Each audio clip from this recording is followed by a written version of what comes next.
ज्योतिष शास्त्र में मुहूर्त का बहुत बड़ा स्थान है। वास्तु रत्न में भी आपको मैंने बताया था कि उचित अवसरों का चयन करना ही मुहूर्त कहलाता है और उस अवसर को, शुभ समयों को प्रतिदिन नित्य नए ग्रहों की परिभ्रमण के हिसाब से नित्य नए संयोग के निर्माण होते रहती है और दिन और रात मिलाकर करीब करीब 30 मुहूर्त का निर्माण होता है। एक मुहूर्त का जो मान है वह 48 मिनट और 24 सेकंड अर्थात 2 घटी और 1 पल मिलाकर एक नित्य नए संयोग देते हैं। इन मुहूर्तों में अगर किसी भी तरह का काम प्रारंभ करी जाए तो उसमें निर्विघ्न पूर्वक सफलता की प्राप्ति होती है। और इस वास्तु में क्योंकि ज्योतिष शास्त्र का एक महत्वपूर्ण अंग है,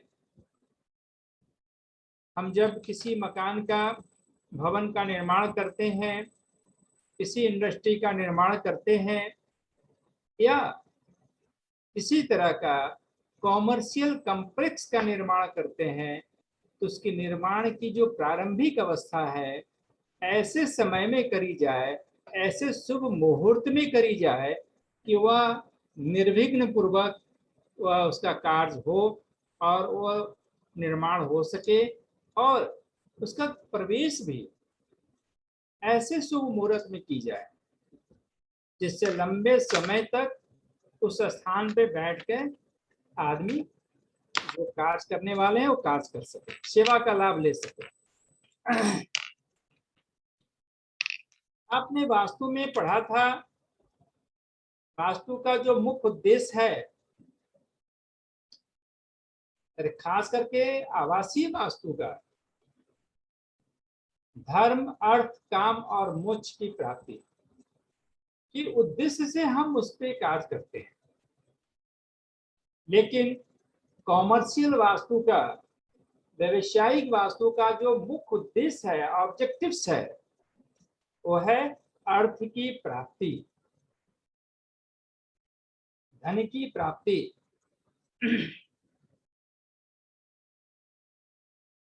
आवासीय वास्तु में किसी एक व्यक्तिगत परिवार की लाभ हानि का ख्याल रखी जाती है, जबकि कॉमर्शियल वास्तु में एक परिवार नहीं होते, उसमें विभिन्न तरह के लोग होते हैं, विभिन्न व्यवस्थाओं से लोग जुड़े हुए रहते हैं। कोई व्यक्ति उत्पादन के कार्य में लगा हुआ है, कोई डिस्ट्रीब्यूशन की कार्य करता है, कोई मैनेजमेंट का कार्य कर रहा हो, कोई प्रोडक्शन की कार्य में वो अपनी सेवा दे रहा है, कोई प्लानिंग योजनाओं की बनाने में कार्य कर रहे हैं। मील मजदूर से लेकर मालिक तक विभिन्न तरह के लोगों की उसमें स्थिति देखी जाती है और विभिन्न तरह के लोग उसमें अपनी योगदान देते हैं किसी न किसी रूप में। उसमें क्या है, उस विभिन्न तरह के लोगों में सभी की भाग्य, सभी की वास्तु अगर ठीक न रखी जाए तो बहुत लोगों पे इसका व्यापक असर दिखाई पड़ता है।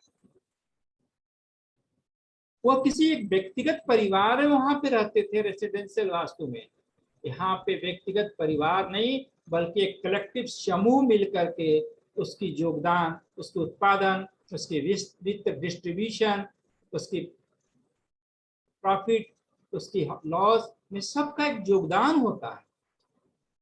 इसलिए वर्तमान परिवेश में इसकी व्यापकता को ध्यान में रखते हुए यह भी हमारे पूर्वजों ने महसूस किया, हम सबों ने महसूस किया कि अगर उचित समय पे, उचित अवसरों पे यह कार्य प्रारंभ नहीं करी जाती है तो इसकी व्यापक असर, कलेक्टिव इफेक्ट बहुत बड़े समूह पे दिखाई पड़ता है।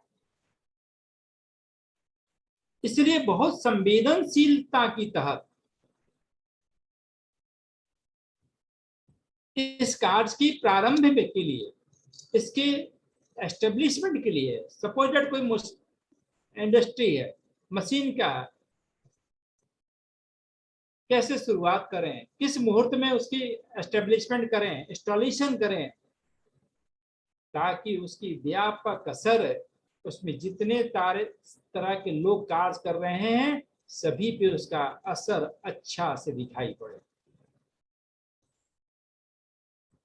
इसलिए इन बातों को ध्यान में रखते हुए मुहूर्त के आवश्यकता को महसूस करी गई और यह जानने का प्रयास किया गया कि वास्तु में मुहूर्त का भी एक योगदान है, ताकि बिना किसी परेशानी का, बिना किसी झंझट का निर्विघ्न रूप से तो कार्य संपन्न हो और उसका व्यापक असर पूरे कलेक्टिव समूह, जो उसमें काम करने वाले लोग हैं, सबका असर अच्छा दिखाई पड़े। और मजदूर से लेकर, मालिक से लेकर, शोध और अनुसंधान, रिसर्च करने वाले सभी लोगों की वास्तु की पूर्णतः ख्याल रखी जाती है। किसी भी सेगमेंट को छोड़ा नहीं जाता है।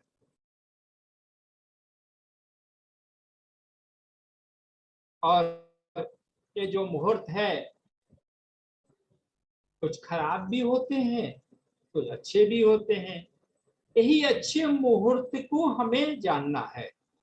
प्रत्येक कार्य के लिए ग्रह नक्षत्रों के संयोग के आधार पे, कांस्टेलेशन के आधार पे, ग्रहों की कक्षा में परिभ्रमण के आधार पे नित्य नए अनवरत कुछ अच्छे अच्छे संयोग, कुछ बुरे संयोगों के निर्माण होते रहती है। इसी अच्छे संयोगों का हमें जानना है और इसका अपने वास्तु में, कमर्शियल वास्तु में इसका हमें इस्तेमाल करनी है। बहुत ऐसे समय अगर किन्हीं को कुछ नहीं पता है, पुराणों में चर्चा है, हमारे आध्यात्मिक ग्रंथों में चर्चा है अभिजीत मुहूर्त के बारे में, जिसे विजय मुहूर्त की भी संज्ञा दी गई है। अगर बहुत विशद आपकी जानकारी नहीं है, इसकी विशद जानकारी प्राप्त कर पाना संभव नहीं है,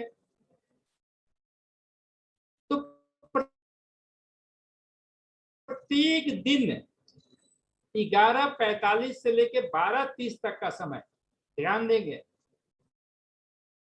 11:45 से 12:30 तक का समय अभिजीत मुहूर्त कहलाता है। कौन सा मुहूर्त कहलाता है? अभिजीत मुहूर्त कहलाता है, जिसे विजय मुहूर्त की संज्ञा दी गई है। जिस तरह विजयदशमी के दिन, आश्विन शुक्ल पक्ष दशमी के दिन अगर श्रवण नक्षत्र आ जाए तो वह अपने आप में बहुत बड़ा मुहूर्त है। उसमें किसी तरह का शुभाशुभ को देखने की जरूरत नहीं पड़ती है। उसी तरह प्रत्येक दिन 11:45 से लेकर 12:30 तक का समय अभिजीत मुहूर्त कहलाता है।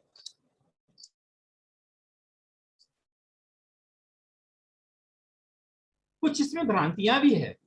नारद पुराण का थोड़ा सा अंतर है। वह कहता है कि उसमें लिखी हुई है कि 11:36 से 12:24 का समय, 11:32 12:24 का समय अभिजीत मुहूर्त कहलाता है।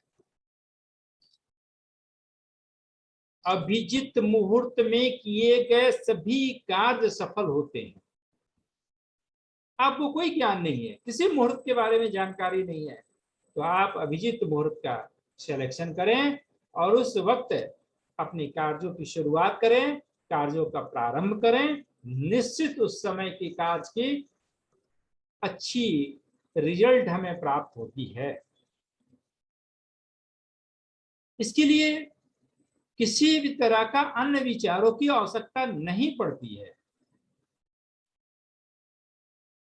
इसी तरह कुछ पौष्टिक कार्यों की भी मुहूर्त है, जिसमें कोई भी कार्य करी जाए तो उसकी सफलता अच्छे रूप में देखने को मिलता है। जैसे अश्विनी नक्षत्र, व्यवसाय के लिए या कुछ अच्छे कार्यों के लिए अश्विनी नक्षत्र, पुष्य नक्षत्र, हस्ता नक्षत्र, उत्तराखाड़ा नक्षत्र,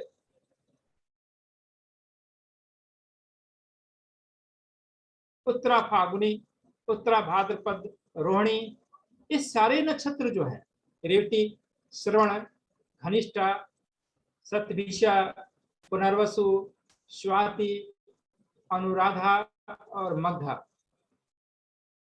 आप ज्योतिष में पढ़े होंगे या ज्योतिष में आपको देखने को अवसर प्राप्त होगी, सभी नक्षत्रों का किसी न किसी ग्रहों का अधिकार है। और खास करके सोमवार, बुधवार, गुरुवार और शुक्रवार का दिन यदि इस नक्षत्र में आए और तिथि में द्वितीया, तृतीया, पंचमी, सप्तमी, दशमी, एकादशी, द्वादशी और त्रयोदशी की तिथि सबसे अच्छी मानी जाती है। इस वक्त में यदि कोई भी कार्य करी जाए तो